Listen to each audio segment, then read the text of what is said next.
Corps have been caught off guard. The Sherwoods are laying down suppressing fire and advancing to the initial position held by as they have defence in depth.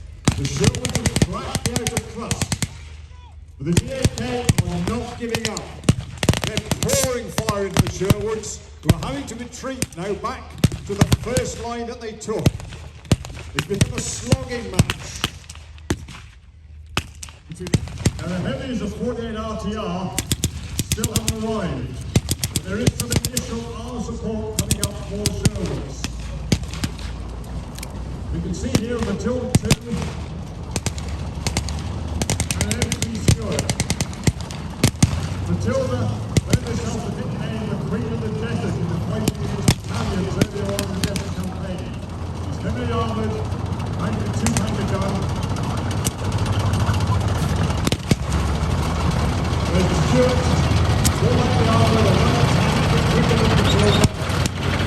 Mounted with the second meter, hit by the Eggplant and the Honey. These two always caught the Honeys, seldom ever caught them Stewarts. And they're managing to flank.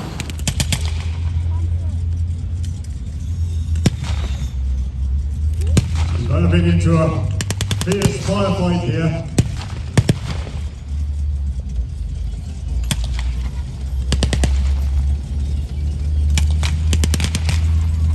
Hitler has ordered no further retreats. And in fact, ladies and gentlemen, the Germans are deploying their own armour to Panzermark III, the workhorse of the Deutsche Afrika Korps, a very, very capable vehicle, well armoured. I wonder if the Sherwoods here have missed their opportunity.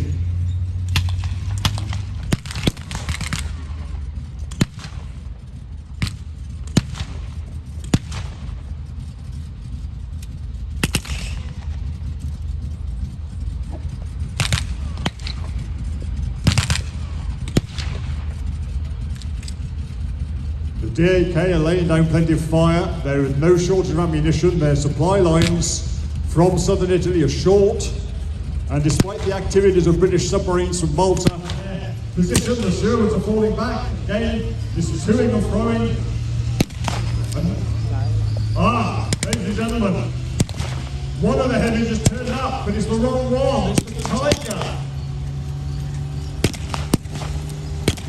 Well, what did I say? Panzers of Tiger is now on the field. 56-ton monster with 88 gun. The Allies have nothing on the field but to deal with this at any kind of range. The Tiger is manoeuvring to bring the Sherwoods under indirect fire.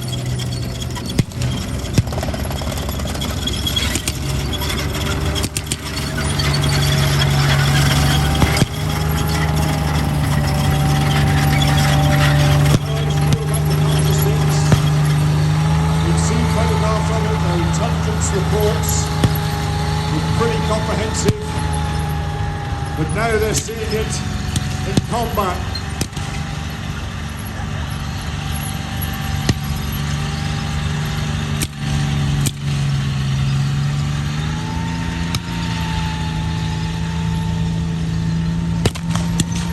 This has changed the complexion of the battlefield completely.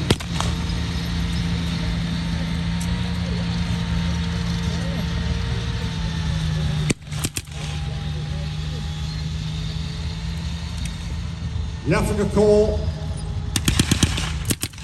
far more confident, and still no sign of the Churchills holding out armour.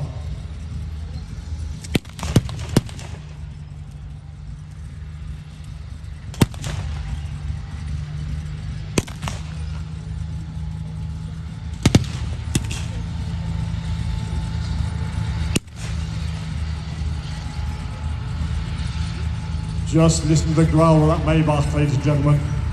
That is a sound you do not want to hear from a battlefield.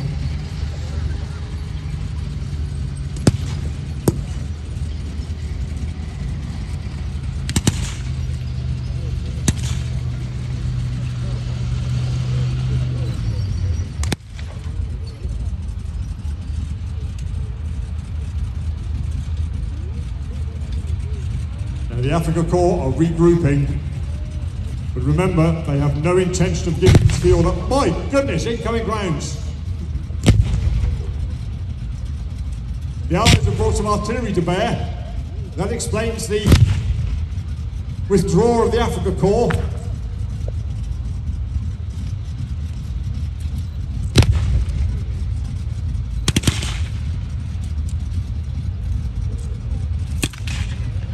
Whoa, my goodness, there we are. Those look like 25 pounders or possibly 5.5 inch gun howitzers. Firing from way behind the British positions. That's going to help, but that Tiger is still dominating the battlefield.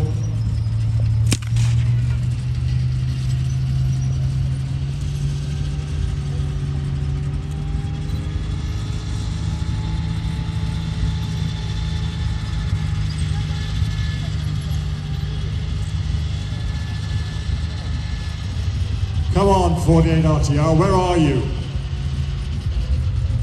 This is not looking good.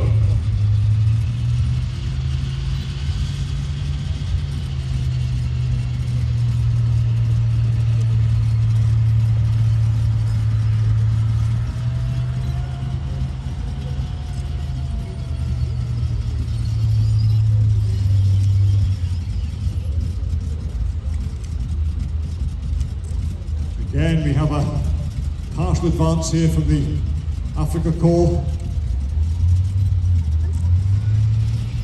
They know this ground, they've chosen this ground, this is where they've chosen to fight. They're not letting the Allies get to Tunis. Not if they can help it. Now the Tiger is taking the high ground. That way you can bring fire down, not only on the gentleman, but it serves no purpose, I fear.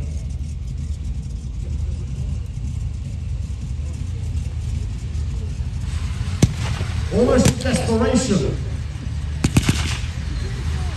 Germans are turning to and abandon some. It's 48 RTR, ladies and gentlemen, Churchill's arrived. There she comes, as heavily armed as the Tiger, not as heavily a gun, 96 pounder,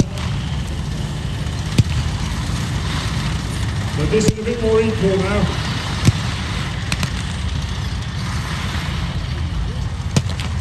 And the French 75mm.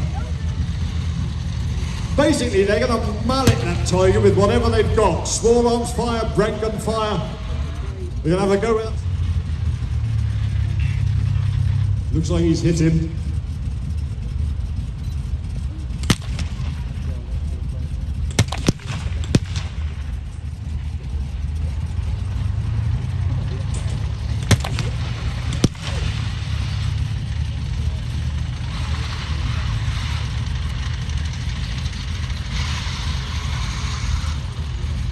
Basically, the Churchill has much greater survivability against the Tiger, but his 6-pounder gun is certainly on paper incapable of penetrating the armour of the Tiger tank.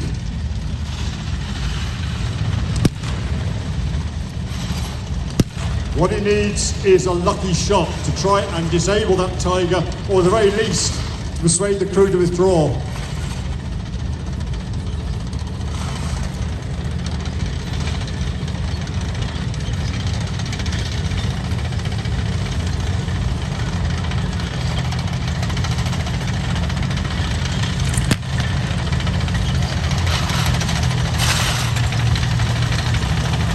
One of the great advantages that Churchill had, an advantage it had over the Tiger, was its ability to build slopes.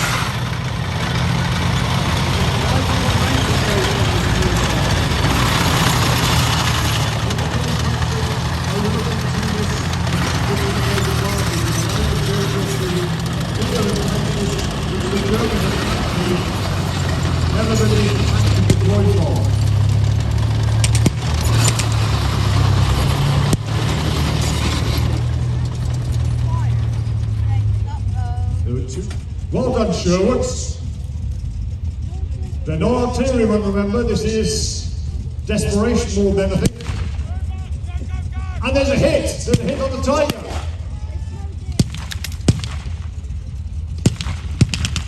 And the Tiger crew are bailing out, ladies and gentlemen. Somebody has got around it, and there goes the Sherwoods now, on top of the Afrika Korps. And very sensibly, the Afrika Korps is surrendering. Out comes a Dingo scout car to report the situation, cause casualties in there, and encourage the crew to bail out. The fate of the crew, ladies and gentlemen, is open to debate. The Sherwoods claim they captured them. 48 RTR claimed that they were shot down as they were attempting to escape. We have the African continent was now under Allied control or influence. Allied bombers could reach not only Sicily, but deep. So they start the 17-pounder. They rush those barrels out to Tunisia. And again, that's a gun that can take on tanks like the famous Tiger.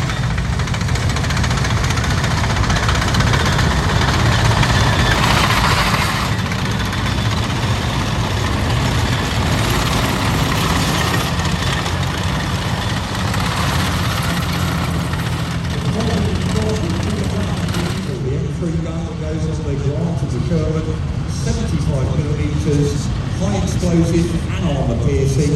Unfortunately for Britain, the 6-pounder really all it can do is fire a really solid armour piercing shot. Explosive not very good at all. Now before the Turks drew this vehicle, we killed them. Again, we always have to be killed.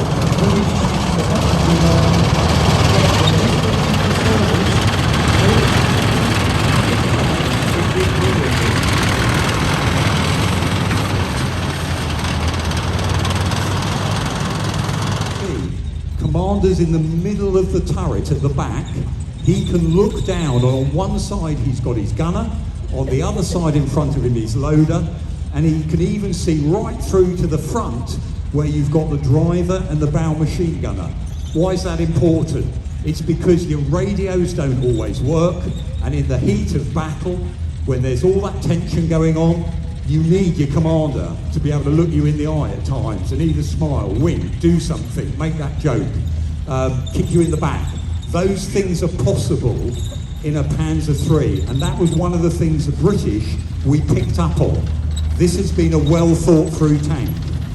It is beautifully engineered. The very fact that that's the original engine still running in it today, I'm waffling on over the top of it. Just listen how quiet that is.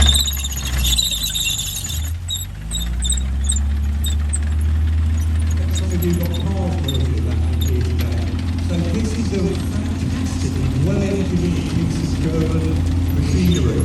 The Germans in the Second World War are going for high-end equipment. They purposely make that decision.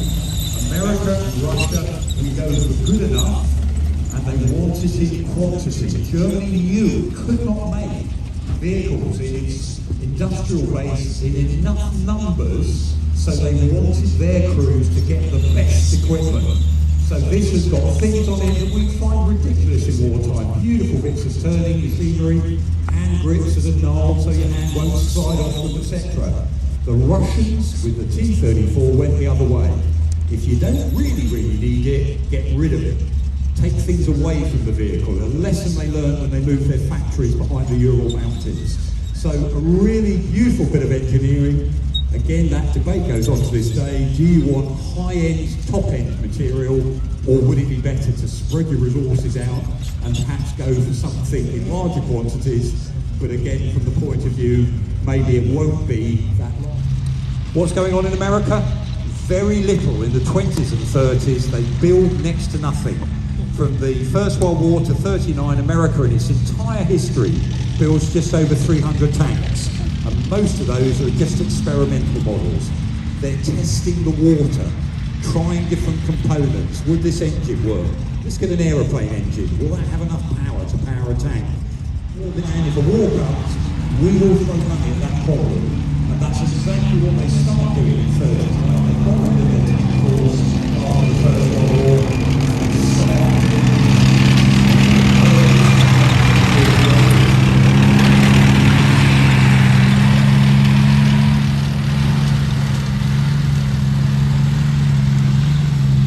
more power to penetrate, more armour protection. So it's one of those Shermans. As the production of Shermans goes on, they constantly try to twin diesel in the back, and it actually represents, in the Fury movie, technically the Americans at that time were using something called the M4A3 E8, and that's what it represents when it was used by the Americans towards the end of the war. But it wasn't one against one, and the Americans, as so many other countries as well, rarely fought the time for one of our enemies.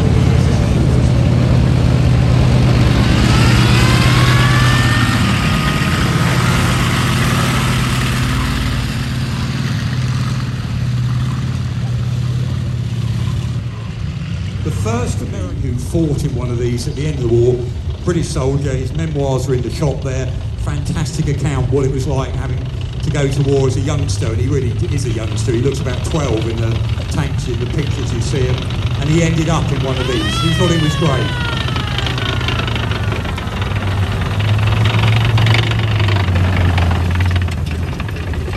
So it's an American tank again in British markings, Hemlock 3. He went through 2 other Hemlock tanks beforehand when he was knocked out. But again, you can see top rollers, speed the track, nice and tense away from the bottom there, 40 bar suspension. And again, that was designing the engine in the back. In fact, one of the designers on this vehicle goes on to work with various companies to do all those lovely 1950s cars with figures on the back. There's a bit of skull of the bulge starts, and they say, give us the tank back, use your old tanks. The risks they thought was too great going into action against a known German armoured force with stuff you're not that familiar with yet. So they actually take these comics away, they only issue them again in the spring of 45, and they're used to the end of the war. They go on in British service into the 50s, other countries were using them, Burma had them, Finland into the 1980s. But in the back there, you listen to that, listen to that lovely engine.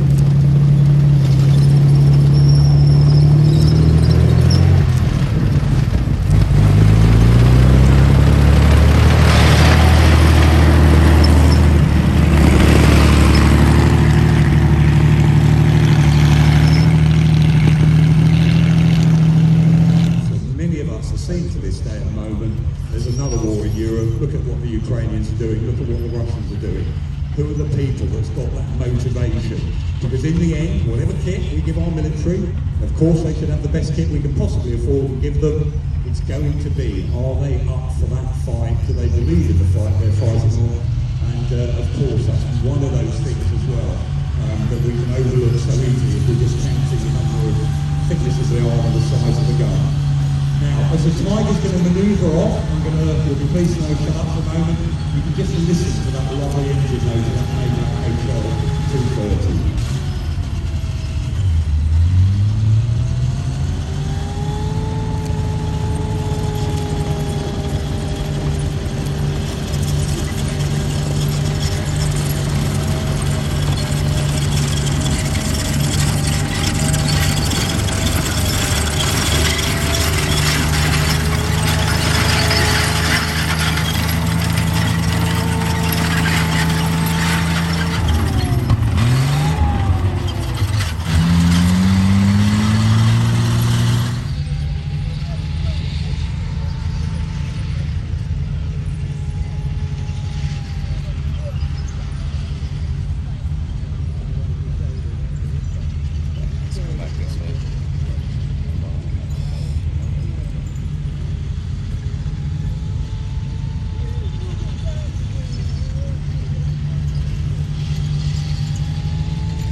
So there, ladies and gentlemen, fantastic lineup of World War II armour. As I mentioned, we'll be taking that Tiger Panzer III back inside the museum. We'll then open the gates into the arena. This is an aggressive rover here, and again, some of those exhaust or vehicles that we got. So